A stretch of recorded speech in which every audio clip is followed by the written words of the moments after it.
on Wednesday night, or was it Wednesday night? On Wednesday night, when we left this building at, I think I was here quite late, frankly, with the idea, it was my supposition that we were going to have a narrative amongst the media who follow this stuff, and maybe even more insiders within the sort of like, political junkies and activists and whatnot, that the narrative would be Joe Biden's looking a little shaky. And there was definitely some evidence of that. We have done a focused group based upon one person, Matt's mom, where apparently that did not necessarily get widely disseminated, which I'm not terribly surprised about. I think your casual observers probably aren't getting that message yet. Like I say, if he stumbles again in the next debate, that's the only thing you're going to hear. And it does appear that there's a 50-50 chance we're going to have a single debate next time. That we're only going to have 10 people in the race by September based upon criteria that must be met by about 3.5 weeks from now, August 28th, involving number of donors and involving breaking certain thresholds in polls. I think you got to break like a 2% threshold,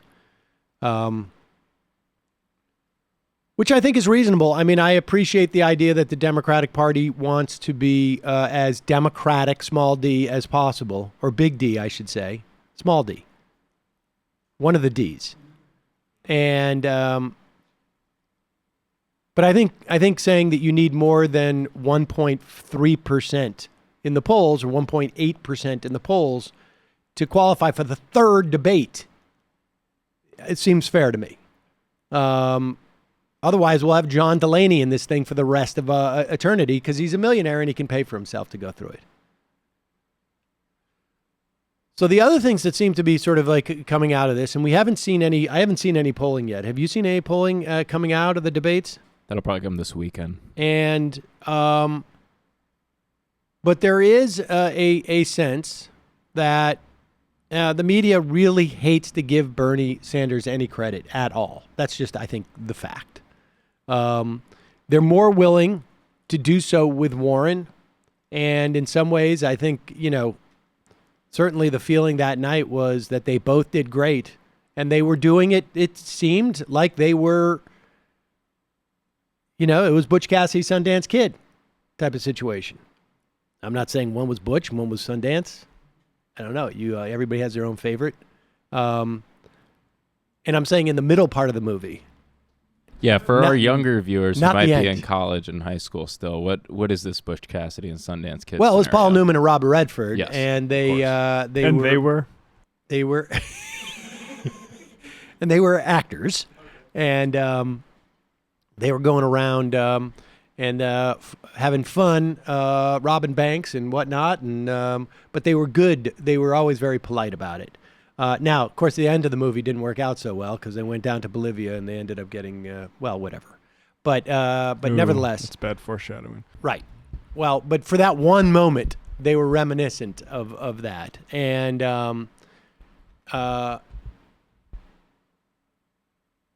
but in the wake of this, I mean, I think like you get the notion that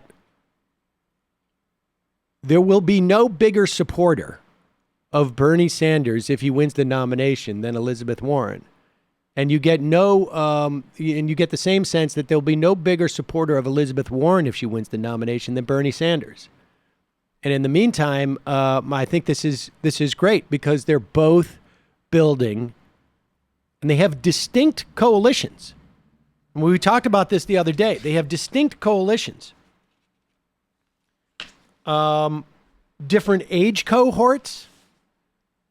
The biggest difference is that Bernie Sanders has 61% of Bernie Sanders supporters have less than a college degree. It is almost exactly the flip for Elizabeth Warren. 57% of her supporters are college educated. There's also an age disparity. Bernie Sanders, 64% of his support comes from people under the age of 45. With Elizabeth Warren, 60% of her support comes from people over the age of 45. And so Sanders does 22% of his support comes from black people, and 17% come from Hispanic, whereas compared to Warren, where it's only 10% black people and 9% Hispanic. And then men and women, Bernie Sanders is exactly 50-50 with men and women, which is interesting. And Warren is got 60% women, 40% men. So I would imagine there's obviously some overlap, but there's definitely room for some migration there and appealing to some people. Now, the only thing that sort of makes me a little bit nervous is I look at Joe Biden, 56% of his support comes from women. He's number 2 to Warren in terms of support from women. So anyways, the long and short of this is basically to say that we could be looking in the next month, we'll know by the end of this month, at a debate that happens in September that is going to be with 10 people. And those 10 people will obviously include Joe Biden, Bernie Sanders, Elizabeth Warren, Kamala Harris, Cory Booker. Then I think it's unclear. There's, I think, one or two others that have already sort of passed the threshold. I think Beto. And I'm not sure who else, but we'll see. But nevertheless, the big percentage people are going to be Biden, Biden, Warren, Sanders, maybe Harris. She didn't have a great night. Could be Cory Booker, who, people are saying, we'll find out when the polls come out. But let's watch this clip of Elizabeth Warren. And I have to say that,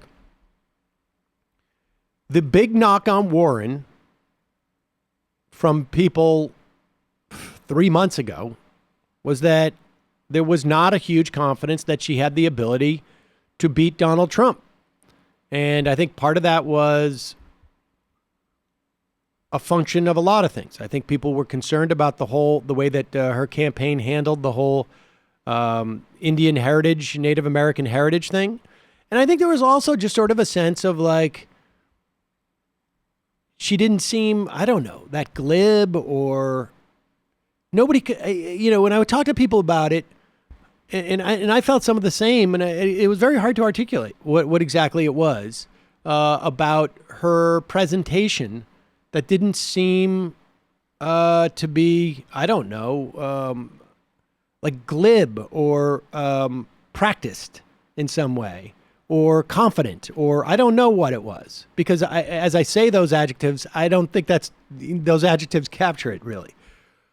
But there's been clips that have come out, particularly in the wake of the debates, but particularly in wake of this debate, which I think have been really impressive. And she has changed her rhetoric. She has changed her rhetoric to appeal to Sanders people. And you can see it in things like structural. The economy needs a structural change. And you can hear it in the context of talking about movements and grassroots more. And it's very adept. I don't know how much of it is legit or not, but it's very adept. This is a little bit long, but watch this because it's certainly worthwhile.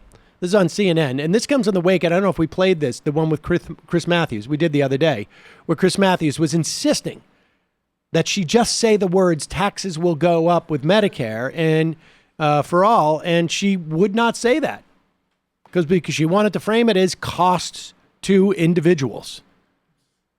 Because at the end of the day, it is the case that people don't just look at taxes and say, like for every dollar I pay in taxes is worth $2 that I pay in health care. No, that's just not the way that people do their budgets. And she was relentless. She didn't waver at all. And I have to say, Chris Matthews was steaming, which I took a little bit of enjoyment from. But here is Elizabeth Warren with a crew of CNN, and it is there's like 6 to 8 people. And listen to this. This is good stuff. Here's the national election. Donald Trump has already made basically his one-sentence pitch. And that is anything in your life that's bad, like you haven't gotten a raise, you're worried about sending your kids to school, whatever it is, blame them. People who aren't the same color as you, people who aren't born where you were born, people who don't worship like you, people who don't sound like, blame them. That is his message. My message is, you got things that are broken in your life, I'll tell you exactly why. It's because giant corporations, billionaires, have seized our government. And for decades now, they have been making that government work for a thinner and thinner slice at the top. And they do it mostly out of the headlines. Just a little tilt here, just a little shift there, just a little exception until over time, they've gotten richer and richer and richer and richer, and everybody else is left eating dirt. That is the message. And that's what we need to get out there and talk about. And then, not enough just to say it's wrong, to say we actually have a plan to fix it.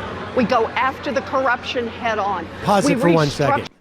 Now, and Alex Breen, welcome to the program. We got him on mic?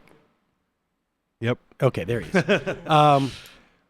You just heard that half. We had another half of this, but I mean, you can almost tick off and I think it's consistent with her plans and her proposal, but you can almost tick off the different things that she is adopting from the Bernie Sanders critique. Yeah. Things like billionaires. Yeah. Things like a thin slice at the top. I mean, that's just a sort of a less granular version of Bernie Sanders' 1%, 90 percent differentials. It's not enough just to have plans. Mm-hmm. You've actually got to have a plan to do it. Yeah. I mean, this is very adept. She's taking these things from Bernie, and Bernie's never going to get out there and say don't say these things. That's the thing, right? Yeah, exactly. Yeah, he's not gonna go out there and be like, you're a phony, you're stealing from me. He's going to say, I welcome her critique. What's notable to me is that with Warren, I think she has, in her usual political style, a lot of specificity, and what is interesting about this is that it's very general, that is what I feel like is being borrowed from Bernie.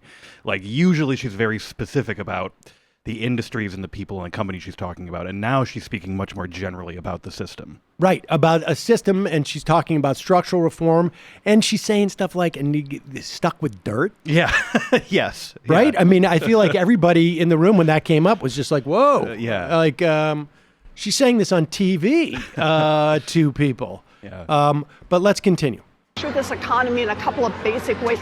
Make it easier to join a union, give workers some power, pass a wealth tax, and protect our democracy. That needs to be a part of what we talk about that we never talked about tonight. We need to make the economy and the democracy. But how do you, not just for everyone, but and not just for those at the top, but make it work. But it's a lot of power and influence. You say it won't be corrupt power and influence, but it's still a lot of power and influence in Washington. Right. What convinces you that people, especially in some of these states that are, let's just say, to the right of Massachusetts, are not ready to support that? Look, I think when we talk with people, for example, about the tax on billionaires, they are ready to support it. When they talk about cutting their kids' student loan debt, man, they're in. Talk to people about what it's like today on child care. How many mamas can't finish their education, can't take a job? How many daddies are saying, I can't do this, we simply cannot get good care You know what I like for about our you? children. So what I like about you? You make me feel like help is on the way. You make me feel like something good could happen in America. I just So, want to you say know- that. You make me feel good. You make me feel like it's hard out here. And It's what do you hard. think? Pause it for 1 second. And so Van Jones has to like step in and make it about him, Yeah, right? exactly, yeah. Like that's nice. That's nice. Let me get on camera for a second. Right, exactly. You know what I like about you? I'm going to say something so that we make this about what it does for me. And but it's, oh gosh, I don't know if he can help himself, but continue. Point. This is what optimism is all about. Optimism is about knowing what's broken, laying out a plan to fix it, and then building a movement to make it happen. It means we have the power. Just final question, because I know you got to go. For people who are trying to choose between you and former Vice President Biden, why are you a better candidate? Look, I'm not here to diss any other Democrat. Just get somebody else for that job. That's not me. I've laid out my vision of what I believe we can do as a country, and I'll get out there and But why fight then my is heart just out. fix?